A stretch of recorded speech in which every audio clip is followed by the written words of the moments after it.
بلکہ 97 اور 98% آبادی یہ کدھر جائے گی؟ اس کا نتیجہ کیا ہوگا؟ یہ کس ارتداد کا شکار ہوگی؟ اگر یہ فکر ہمارے اندر پیدا نہ ہوئی تو کل یہ نسلیں ہمارا گریبان پکڑیں گی قیامت میں۔ اللہ تعالیٰ فرماتا ہے قرآن مجید میں کہ وہ کہیں گے قیامت میں اللہم آتہم ضعفین من العذاب ولعنہم لعنا کبیرا، اے اللہ یہ وہ لوگ ہیں جن پر ہماری ذمہ داری تھی، جنہوں نے ذمہ داری ادا نہیں کی، ان کو دوہرا عذاب دے۔ اللہ تعالیٰ ایک جگہ فرماتا ہے لکل ضعف، ہر ایک کے لیے دوہرا عذاب ہے۔ میرے دوستوں، میرے بھائیوں، ہمیں اگر یہ یقین پیدا ہو جاتا کہ ہم نے جو تعلیم ان کو دی ہے، ہم نے ان کو جس راستے پر ڈالا ہے یہ راستہ جہنم کی طرف جاتا ہے، یہ راستہ آگ کی طرف جاتا ہے، تو شاید ہماری راتوں کی نیند اڑ جاتی۔ لیکن ہمیں اس کا یقین نہیں، ہمیں اس کا احساس نہیں کہ ہماری نسلوں کا رخ کدھر ہے اور آج وہ کن حالات سے دوچار ہے۔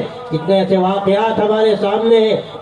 ہمارے ایک دوست نے، بڑے دیندار ہیں، انہوں نے یہ بات بتائی کہ اپنی بچی کو انہوں نے کسی اسکول میں داخل کیا تھا، اتفاق سے ایک مرتبہ رکشہ نہیں آیا، وہ خود لے جا رہے تھے، تو کہنے لگے کہ وہ جب کسی عبادت گاہ کے سامنے سے گزری، کسی دوسرے کی عبادت گاہ تھی، اس نے ہاتھ جوڑ لیے۔ میں نے کہا یہ کیا کر رہی ہے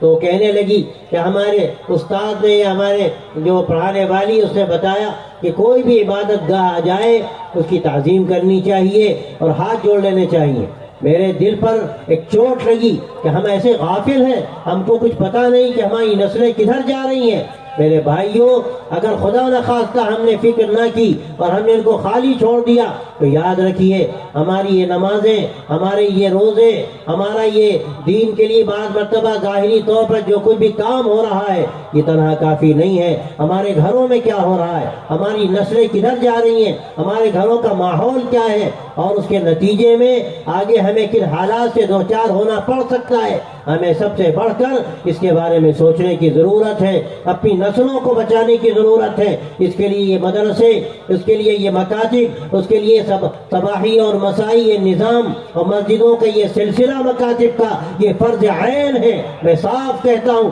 کہ مدارس اگر فرض کفایہ ہے تو یہ مکاتب فرض عین ہے۔ اگر یہ مکتب نہ رہے، اگر دین کی تعلیم کا انتظام نہ رہا اور یہ بچے ہمارے محروم رہ گئے تو یاد رکھیے کہ اسلام کی پھر کوئی آبیاری کرنے والا نہ ہوگا۔ اللہ وہ دن نہ لائے کہ ہم اپنے گھر میں مر رہے ہوں اور ہمیں کوئی کلمے کی تلقین کرنے والا نہ رہے۔ ہمارے یہ بچے خدا نخواستہ دوسری تعلیم حاصل کرنے کے بعد نہ یہ ہمارے ہاتھ کے رہے اور نہ یہ کسی اور کام کے رہے، کوئی سوئٹزرلینڈ میں ہے، کوئی لندن میں ہے، کوئی اور دوسرے شہر میں ہے، مرنے والا مر رہا ہے، کوئی اس کا پرسان حال نہیں، اور خود ان کا حال کیا ہے، ایمان کی حقیقت سے نہ واقف، اللہ کی ذات پر نہ ان کو یقین ہے، نہ توحید سے واقف، ان کو کچھ پتہ نہیں کہ ہمارے اوپر کیا ذمہ داری ہے، اور اللہ تبارک و تعالیٰ نے جو امانت ہمیں عطا کی دین کی شکل میں، اس حیثیت سے ہم پر کیا ذمہ داری ہے۔ تو میرے دوستوں، میرے بھائیوں، سب سے پہلی بات یہ ہے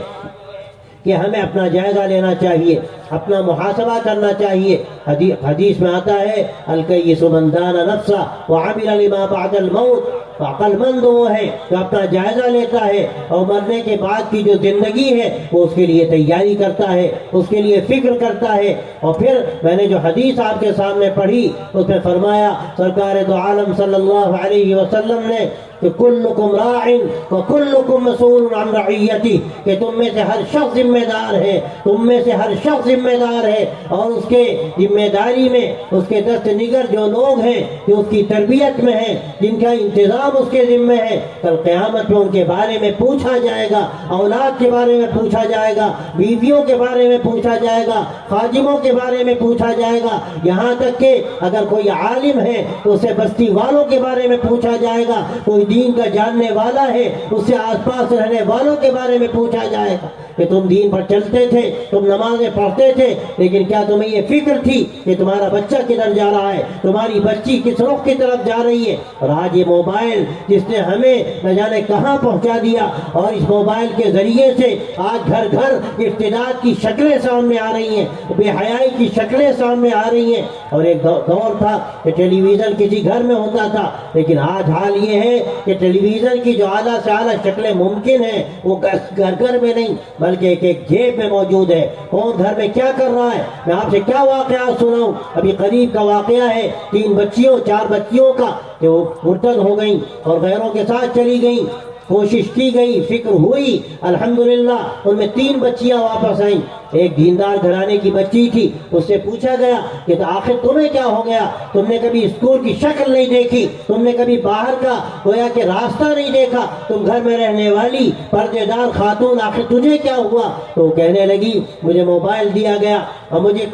پابندی میرے اوپر نہیں لگائی گئی، میں موبائل دیکھتی تھی اور آہستہ آہستہ میرا تعلق ہو گیا کسی سے، اور بات اتنی آگے بڑھی کہ اس نے مجھے بلایا اور مجھے اپنے اوپر اختیار نہیں ہوا اور میں اس کی دعوت پر چلی گئی، مجھے خود شرمندگی ہے، میں اس پر نادم ہوں، لیکن یہ جو کچھ ہوا اس پر غور کرنے کی ضرورت ہے۔ پانی کہاں مر رہا ہے، راستے لوگوں کو کہاں سے مل رہے ہیں، اور یہ جو ارتداد کی شکلیں ہمارے سامنے آ رہی ہیں اس کے اسباب کیا ہیں، ہمیں اس پہ غور کرنا چاہیے۔ ایک زمانہ تھا کہ آپ کالجوں میں بھیجتے ہیں، آپ اسکولوں میں بھیجتے ہیں، وہ سبب بنتا ہے، یقیناً آج بھی وہ سبب ہے، یہ مخلوط تعلیم بھی سبب ہے، اور پھر وہاں جانے کے بعد جو ان کو نظام دیا جاتا ہے، جو نصاب پڑھایا جاتا ہے، وہ بھی ایک بڑا سبب ہے۔ لیکن اس سے بڑھ کے میں سمجھتا ہوں کہ آج گھروں میں یہ باتیں آ گئی، گھروں میں موبائل کے ذریعے سے آج ہمارے ایمان پر ڈاکے ڈالے جا رہے ہیں، آج ہمیں شک و شبہ میں مبتلا کیا جا رہا ہے۔ ہمارا وہ تعلیم یافتہ طبقہ جو موبائل کا رسیا ہے اور اکثر وہ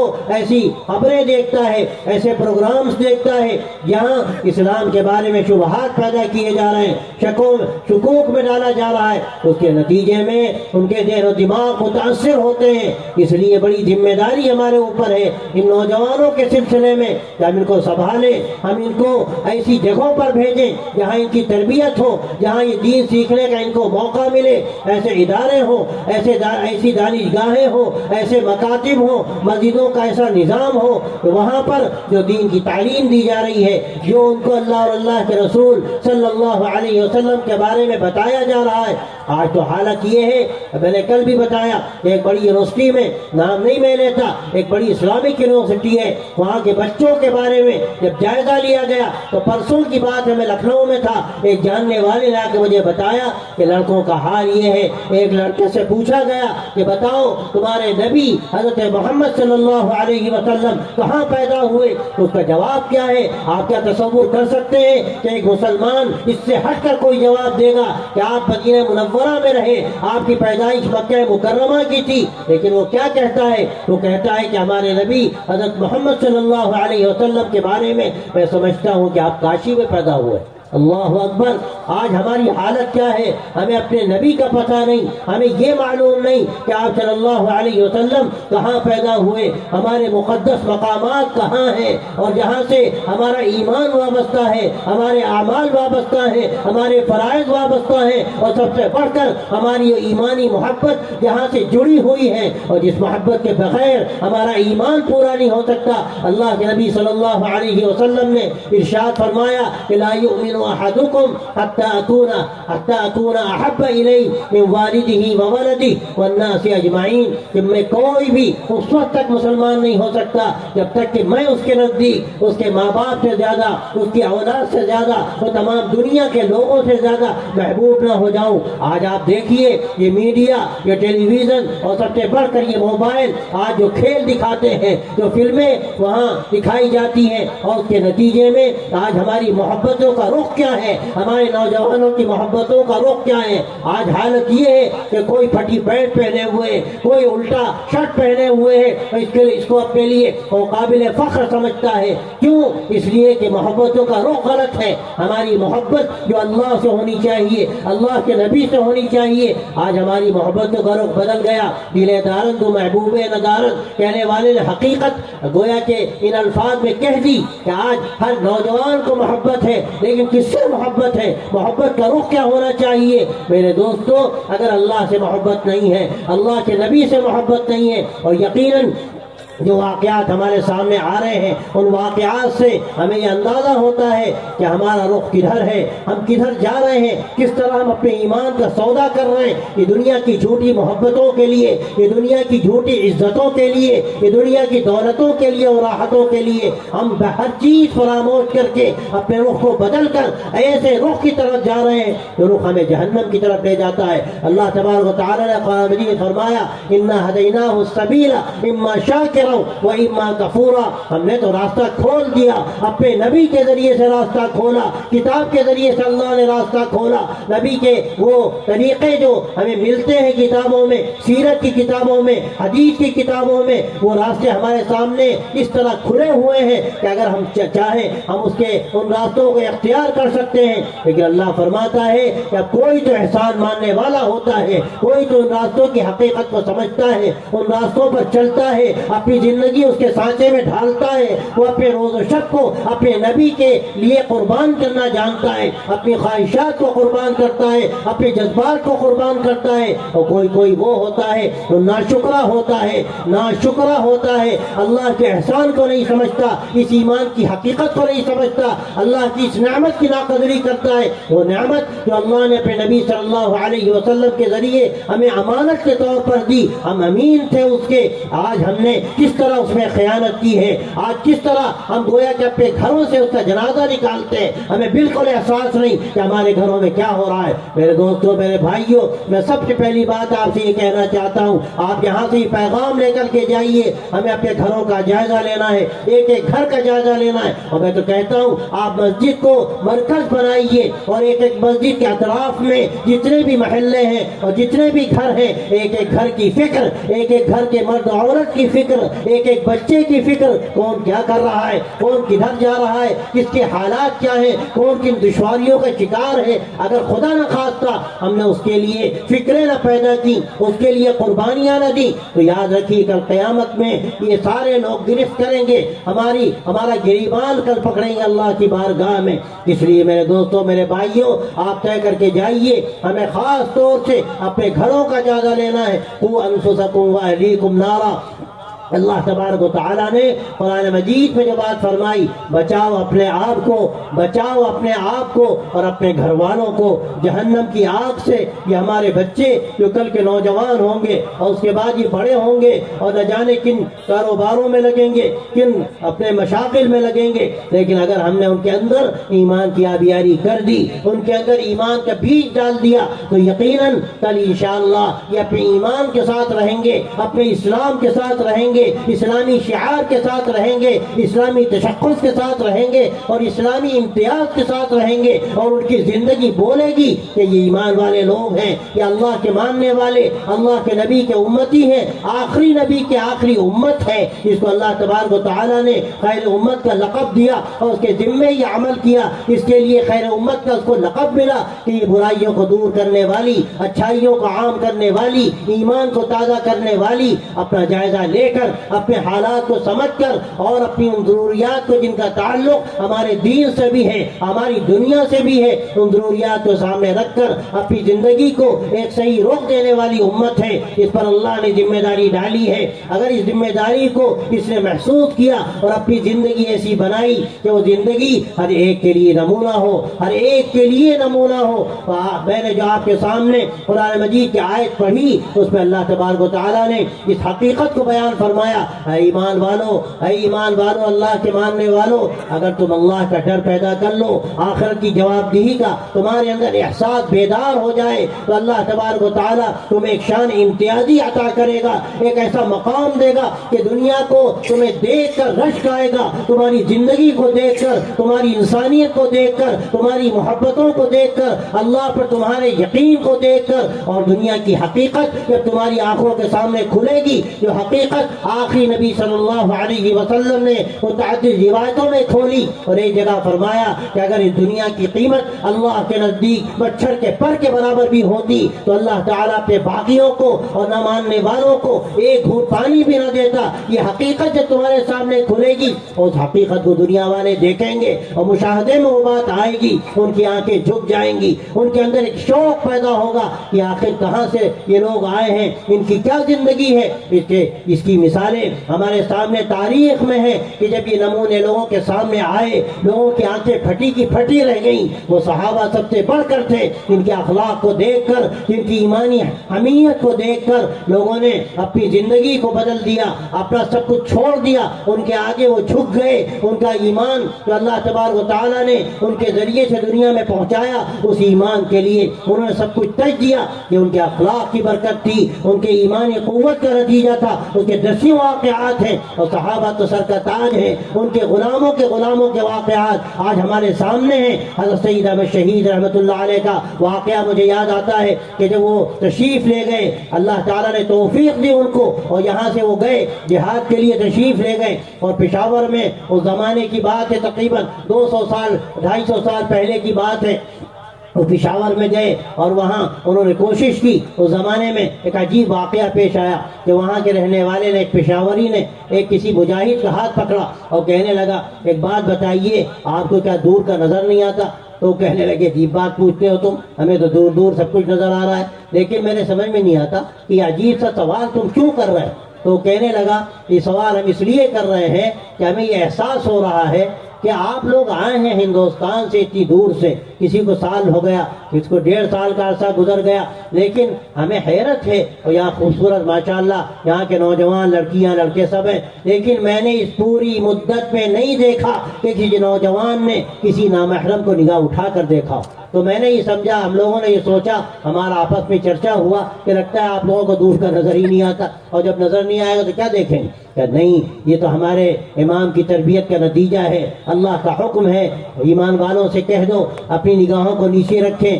ایمان والیوں سے کہہ دو اپنی نگاہوں کو نیچے رکھیں، یہ تو اللہ نے حکم دیا، ہمارے امام نے تربیت کی۔ آپ غور کیجئے، جب ایک مزاج بنایا جاتا ہے اور جب تربیت کی جاتی ہے، کس طرح سماج بنتا ہے، کس طرح ماحول ڈھلتا ہے، اور کس طرح نمونے بنتے ہیں اور دنیا دیکھتی ہے۔ ایسے نمونے کتنے ہیں۔ حضرت خواجہ نظام الدین اولیاء رحمۃ اللہ علیہ کا بھی واقعہ اس سے ملتا جلتا ہے کہ حضرت خواجہ قطب الدین بختیار کاکی رحمۃ اللہ علیہ،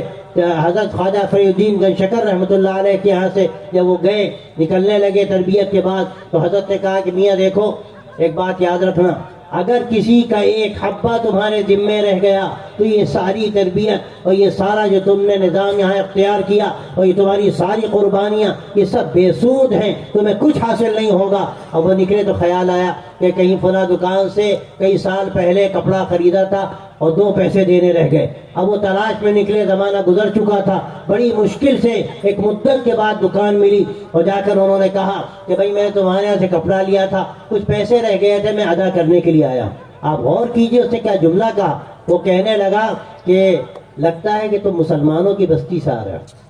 لگتا ہے کہ تم مسلمانوں کی بستی سے آ رہا ہو۔ گویا کہ ایک تصور تھا مسلمانوں کے بارے میں کہ یہ نادہن نہیں ہو سکتے، ایک حبہ بھی اگر کسی کا ان کے ذمہ رہ گیا، آج نہیں تو کل وہ ادا کریں گے آ کر۔ یہ اسلامی تشخص ہے، اسلام کا امتیاز ہے۔ لیکن میرے دوستوں، میرے بھائیوں، میں کیا کہوں، آج کے حالات کیا ہیں، ہمارے معاملات کی حالت کیا ہے، ہماری جو سماجی زندگی ہے، کس طرح ہم گر چکے کہ آج کہا جاتا ہے دیکھو مسلمان کی دکان سے سودا مت لینا، یہ تو جھوٹ بولتا ہے، فریب کرتا ہے، یہ دغا کرتا ہے، اگر اللہ لینا ہے فلاں دکان سے لے لینا۔ میرے بھائی، یہ کون سا طریقہ ہے جو آج ہم نے اختیار کیا؟ اس کے بالکل برعکس ہمارے سامنے ایسے واقعات ہیں کہ عقل دنگ رہ جائے۔ پرانا واقعہ میں نے کہیں سنا یا پڑھا کہ ایک مرتبہ ایک یہودی تھا، وہ مارکیٹ میں آیا، مسلمانوں کی دکانیں زیادہ تھیں، ایک آدھ دکان یہودیوں کی بھی تھی۔ اس نے آ کر ایک مسلمان کی دکان سے سودا لینا چاہا، رات کا وقت تھا، تو اس نے کہا بھائی دیکھو سامنے یہودی کی دکان ہے، وہاں سے جا کر سودا لے لو۔ اس نے کہا کہ اچھا آپ ہمیں کیوں دینا نہیں چاہتے؟ ہم یہودی ہیں اس لیے دینا نہیں چاہتے۔ اس کے دل میں دوسری بات آئی، اس اللہ کے بندے نے کہا نہیں بھائی یہ بات نہیں ہے، مسئلہ یہ ہے میں دیکھ رہا ہوں بیچارہ صبح سے بیٹھا ہے اور کوئی بھی اس کی بکری نہیں ہوئی، وہ بیچارہ خالی ہاتھ گھر جائے گا، تو وہاں سے جا کر خرید لو، اس کی بکری ہو جائے گی تو اس کا کام چل جائے گا۔ اس کے دل پر ایک چوٹ لگی، وہ نکلا اور جا کر اس سے دکان سے سامان خریدا یہودی کی، اور دوبارہ پھر واپس آیا۔ تو اس نے کہا بھائی کیا بات ہے، کیا سامان نہیں ملا؟ اس نے کہا نہیں ایسا نہیں ہے، سامان تو مل گیا وہاں پر، لیکن میں آپ کے پاس ایمان کی دولت لینے کے لیے آیا۔ اللہ تبارک و تعالیٰ نے جس مذہب میں ایسی اخلاقی باریکیاں رکھی ہوں، ایسی اخلاقی باریکیاں رکھی ہوں. آپ کو ایک اپنے پڑوسی کی اتنی فکر ہے کہ اس کی بکری نہیں ہوئی تو آپ خود نہیں بیچ رہے ہیں, آپ ہمیں بھیج رہے ہیں اس کے پاس کہ جا کر وہاں سے سودا لے لو. یہ کون سکھاتا ہے؟ یہ کہاں سے یہ باتیں ملتی ہیں؟ یہ تو صرف نبی آخر الزمان حضرت محمد عربی صلی اللہ علیہ وسلم کی تعلیمات کا صدقہ ہے. تو میرے دوستوں, میرے بھائیوں, یہ ہماری بڑی ذمہ داری ہے کہ آپ صلی اللہ علیہ وسلم کی مبارک تعلیمات ہمارے لیے حفظ جان ہو. ہم طے کریں کہ انشاءاللہ ہم اس کے مطابق زندگی گزاریں گے اور اپنی سماجی زندگی کو بھی اس کے مطابق بنائیں گے. آج شادیوں میں ہم کیا کیا خرافات کرتے ہیں, کتنی فضول خرچیاں کرتے ہیں, وہ کیسی کیسی بے حیائیاں ہوتی ہیں. حالانکہ حضور اقدس صلی اللہ علیہ وسلم نے فرمایا اعظم النکاح برکتاً ایسرہ مؤونتاً, کہ سب سے بابرکت نکاح وہ ہے جس میں سب سے کم خرچ کیا جائے. آپ دیکھیے کہ آج ہمارے پڑوس میں کتنی بچیاں بیٹھی ہیں جن کا نکاح نہیں ہوتا, ان کے پاس پیسے نہیں. کتنے گھر ایسے ہیں جہاں لوگ فاقے میں مبتلا ہیں اور وہ فقر ان کو کفر تک لے جا رہا ہے, ارتداد تک لے جا رہا ہے. کاد الفقر ان یکون کفرا, حدیث میں آتا ہے کہ کبھی کبھی فقر آدمی کو کفر تک پہنچا دیتا ہے. ہمیں یہ فکر نہیں کہ لوگوں کا ایمان داؤ پر لگ رہا ہے, لوگ بیچارے پریشان حال ہیں اور ایک ایک شادی پر ہم 1-1 کروڑ روپے نہیں 10-10 کروڑ روپے خرچ کریں شادی بیاہ کے لیے. ایسے ایسے قیمتی شادی گھر کرائے پر لیں اپنی عزت کے لیے, وہ جھوٹی عزت جس کی دنیا میں کوئی حقیقت اگر ہو تو ہو سمجھی جاتی ہو, لیکن اللہ کیا اس کی کیا قیمت ہے. 10 مرتبہ ہماری یہ جھوٹی عزت اور یہ عزت والی ناک رگڑی جائے اور ہم بے حقیقت بنائے جائیں, ہمیں اس عزت جھوٹی عزت کی خاطر کچھ پرواہ نہیں ہوتی کہ ہمارا پڑوسی کس حال میں. حضرت شاہ عبد القادر رائے پوری رحمۃ اللہ علیہ کا واقعہ میں نے سنا. حضرت سناتے تھے کہ ایک مرتبہ حضرت بیٹھے ہوئے تھے اور وہ حضرت شاہ عبد القادر رائے پوری میں واقعہ میں سنا دوں تاکہ آپ کو ان کے مقام کا اندازہ ہو. حضرت الیاس صاحب رحمۃ اللہ علیہ جو بانی تبلیغ ہیں, ان کا معمول تھا کہ میوات میں جب بڑے اجتماعات ابتدائی دور میں ہوتے تھے تبلیغ کے, تو حضرت کہتے تھے کہ بھائیو تم نے جو سیکھنا تھا یہاں سیکھا, اب میں تم سے کہتا ہوں کہ تم لوگ رائے پور ہو کر جانا اور حضرت کی صحبت میں بیٹھنا. اور اس سے آگے کی بات یہ ہے کہ حضرت کچھ عرصے کے بعد رائے پور تشریف لے جاتے تھے حضرت دہلوی رحمۃ اللہ علیہ, اور حضرت رائے پوری سے جا کر فرماتے تھے کہ حضرت لوگوں سے مل کر دل پر زنگ آ گیا, وہ زنگ چھڑانے کے لیے میں آپ کی خدمت میں آیا. وہ تھے حضرت مولانا عبد القادر رائے پوری. تو ان کا قصہ ہے کہ مرتبہ بیٹھے تھے, کوئی صاحب آئے اور اس زمانے میں 8 سے 70 سال یا اس سے زیادہ ہو گئے ہوں گے, پرانی بات ہے,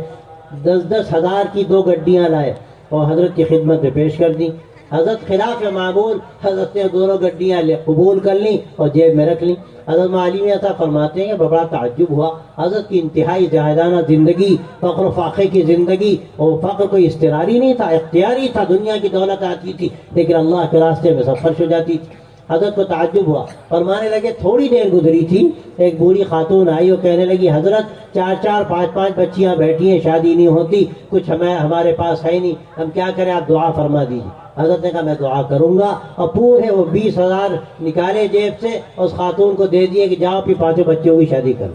یہ ان اللہ والوں کا حال. یہ دنیا کی بھی فکر کرتے تھے اور دین کی بھی فکر کرتے تھے. تو بھائیو دوستو, ہم اپنی زندگی کو دیکھیں, ہم کیسی فضول خرچیاں کرتے ہیں اور پڑوس میں کوئی بھوکا ہے, کوئی پریشان حال ہے, کسی کی شادی نہیں ہوتی. یہ کل قیامت میں ہمیں پکڑیں گے. کیوں؟ اس لیے کہ پڑوس کا سب سے بڑھ کر حق ہے. حدیث میں آتا ہے آپ صلی اللہ علیہ وسلم نے فرمایا کہ حضرت جبرائیل علیہ السلام برابر پڑوسی کے بارے میں وصیت کرتے رہے, تاکید کرتے رہے, یہاں تک کہ میں سمجھنے لگا کہ شاید پڑوسی کو بھی وراثت میں حق دیا جائے گا جیسے اولاد کو حق ملتا. یہ پڑوسی کی ذمہ داری ہمارے اوپر تھی. اور بھی روایتیں ہیں, اس کا موقع نہیں کہ میں تفصیل میں جاؤں, لیکن میں عرض کرتا ہوں کہ ہمیں اپنی اخلاقی زندگی کو سنوارنے کی ضرورت ہے, اپنی سماجی زندگی کو بنانے کی ضرورت ہے. پڑوسی کا حق ہے, اگر وہ مسلمان ہے تو حق ہے, اگر نہیں بھی مسلمان ہے تو اس کا بھی حق ہے. اللہ تعالیٰ نے قرآن مجید میں جو بات فرمائی اس میں تینوں طرح کے پڑوسیوں کا ذکر کیا. ایک تو وہ پڑوسی جو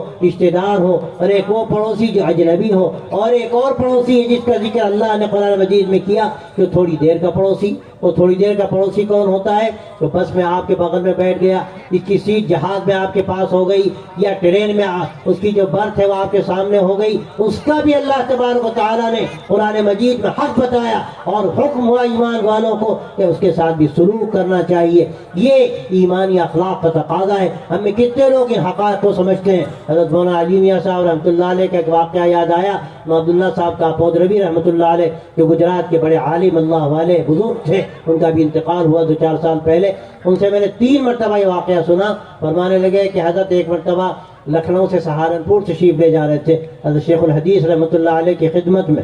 تو ایک کمپاؤنڈ میں ریزرویشن تھا، 2 سیٹیں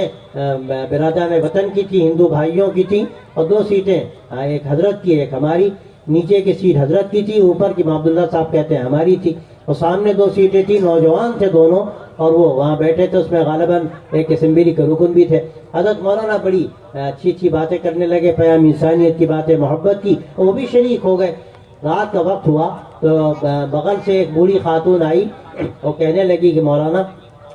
تو نہیں کہا اس نے، بس آ کر کہنے لگی کہ میری برتھ اوپر کی ہے اور نیچے دونوں سینئر سٹیزن ہیں، میں اسے ریکویسٹ نہیں کر سکتی، آپ میں سے کوئی اگر نیچے کی برتھ مجھے دے دے تو میرا کام چل جائے گا۔ وہ تلک لگائے ہوئے تھی، ہندو تھی، لیکن وہ دونوں ہندو خاموش بیٹھے رہے، کوئی بولا نہیں۔ تو جب جانے لگی تو حضرت مولانا علی میاں صاحب نے کہا، بہن فکر نہ کرو، یہ میری نیچے کی سیٹ ہے، تم یہاں آ کر سو جانا۔ تو حیرت بھی ہوئی اور تعجب ہوا کہ ایک مسلمان پیشکش کر رہا ہے، یقیناً اس کا ایک اچھا اس پر اثر پڑا، وہ چلی گئی۔ ماں عبداللہ صاحب نے کہا کہ حضرت آپ نے کیا غضب کیا، آپ نے اوپر کی سیٹ پہ آپ چڑھ نہیں سکتے، نیچے کی سیٹ آپ نے دے دی، اور زمانے میں مولانا کو نقرس کا گاؤٹ کا حملہ ہوا تھا اور گھٹنے میں تکلیف تھی، تو فرمایا آپ کیسے اوپر چڑھیں؟ حضرت نے عجیب و غریب بات کہی، فرمایا کہ مولی عبداللہ، اسلام کا اخلاقی نظام پیش کرنے کا موقع بار بار نہیں ملتا، اگر کبھی اس کا موقع ملے تو کبھی بھی ہاتھ سے گنوانا نہیں چاہیے۔ میرے بھائیو، یہ طریقہ ہے، ہم 1000 بار ہمیں اس کے مواقع ملتے ہیں، ہم نوجوان کھڑے ہوئے ہیں، بس میں کوئی بوڑھا بیٹھا ہے، ہم کو بیٹھے ہوئے ہیں، کوئی بوڑھا کھڑا ہوا ہے، ہمیں توفیق نہیں ہوتی، ہم کہتے چچا میاں آپ بیٹھ جائیے، کوئی خاتون کھڑی ہوئی ہم بیٹھے ہوئے ہیں، ہمیں توفیق نہیں ہوتی، ہم کہیں آپ بیٹھ جائیے۔ ایسے کتنے مواقع آتے ہیں کہ ہم اسلام کا جو اخلاقی نظام ہے ہم دوسروں کے سامنے وہ پیش کر سکتے ہیں۔ اللہ کے نبی صلی اللہ علیہ وسلم نے وہ سارے حقائق ہمارے سامنے بیان کی، اور یاد رکھیے اس طرح کا پوری زندگی ہماری اسلام کے سانچے میں ڈھل جائے، ہمارے عقائد بھی مضبوط ہوں، جسے کہ یہ تو بنیاد ہے۔ اور قرآن مجید میں صاف صاف اللہ نے کہہ دیا، الا لہ الخلق والامر، کان کھول کر سن لو، اسی کا کام ہے پیدا کرنا، اور اسی کا کام ہے دنیا کا انتظام چلانا۔ ایسا نہیں ہے کہ اللہ نے پیدا کر کے چھوڑ دیا جو چاہو کرو، اور جس کا جو جی چاہے وہ تصرف کرے، یہ سارا تصرف اللہ کا ہے، یہ ساری قدرت اللہ کی ہے، وہی مشکل کشا، وہی حاجت روا، وہی ضرورتوں کا پورا کرنے والا، وہی دعاؤں کا سننے والا، رات کی تاریکیوں سے بھی واقف اور دن کے اجالوں سے بھی واقف، اسی کے سامنے اپنی حاجت آدمی رکھے اور اسی سے دعا کرے، یہ توحید کا عقیدہ ہو، اس کے ساتھ ہمارے اعمال مضبوط ہوں، ہماری مسجدیں آباد ہوں، ہم مسجدوں کو مراکز بنائیں، اللہ سے تعلق کو مضبوط کریں، اس کے ساتھ ساتھ ہماری جو سماجی زندگی ہے، اخلاقی زندگی ہے، ہم اس میں بھی مسلمان ہوں، تاکہ لوگ ہمیں دیکھیں تو ہماری زندگی بولتی ہو کہ یہ اسلام والا ہے، مسلمان ہے، بلکہ ہماری زندگی سے اسلام بولتا۔ یہ اگر ہم طریقہ اختیار کریں گے تو اللہ تعالیٰ ہمیں شان امتیازی دے گا۔ اے ایمان والو، اگر تم اللہ کا ڈر پیدا کر لو تو اللہ تبارک و تعالیٰ تمہیں ایک شان امتیازی عطا کرے گا، یہ اللہ کا فرمان ہے۔ اور اپنے ہمیں دل کو ٹٹولنا چاہیے، ہمارے جتنے بھی دینی کام ہیں ہم یہ سب کام اللہ کے لیے کریں، ہمارا اور کوئی دوسرا ہرگز مقصد نہ ہو۔ حضرت یوسف صاحب کاندھوی رحمۃ اللہ علیہ کا ایک ملفوظ یاد آیا، ایک مرتبہ پرانوں کے جوڑ میں حضرت نے کسی سے پوچھا، ان سب سے پوچھا کہ بتاؤ جب تم گشت کرنے کے لیے جاتے ہو تو تمہاری نیت کیا ہوتی ہے؟ تو ایک بوڑھے میاں تھے، وہ کہنے لگے حضرت جب ہم جاتے ہیں تو خیال ہوتا ہے کہ تبلیغی جماعت سے وہ جڑ جائے تو کام ہو جائے گا۔ تو حضرت نے فرمایا یاد رکھو اگر یہ تمہاری نیت ہے تو تم اخلاص نہیں ہے تمہارے اندر، تم مخلص نہیں ہو۔ اور پھر فرمایا کہ دیکھو جب تم نکلتے ہو گشت کے لیے یا جماعت میں نکلتے ہو تو یاد رکھو اپنی نیتوں کو درست کرو، اور اس لیے نکلو کہ تمہیں لوگوں کو اللہ سے جوڑنا ہے، اللہ کے رسول سے جوڑنا ہے، اللہ کے دین سے جوڑنا ہے۔ یہ نیت اگر تمہاری ہے تو تمہارے اندر اخلاص ہے، اور اگر تم یہ سمجھ کے نکلتے ہو کہ جماعت سے جوڑنا ہے تو تمہارے اندر اخلاص نہیں۔ اور پھر فرمایا کہ دیکھو جماعت پنا پیدا مت کرو، امت پنا پیدا کرو، امت پنا پیدا کرو گے تو امت جڑے گی، اور اگر جماعتوں میں بانٹو گے امت کو تو امت بڑھ جائے گی۔ تو میرے دوستوں، میرے بھائیوں، اپنے عقیدے کو بھی مضبوط کرنا ہے، اپنے اندر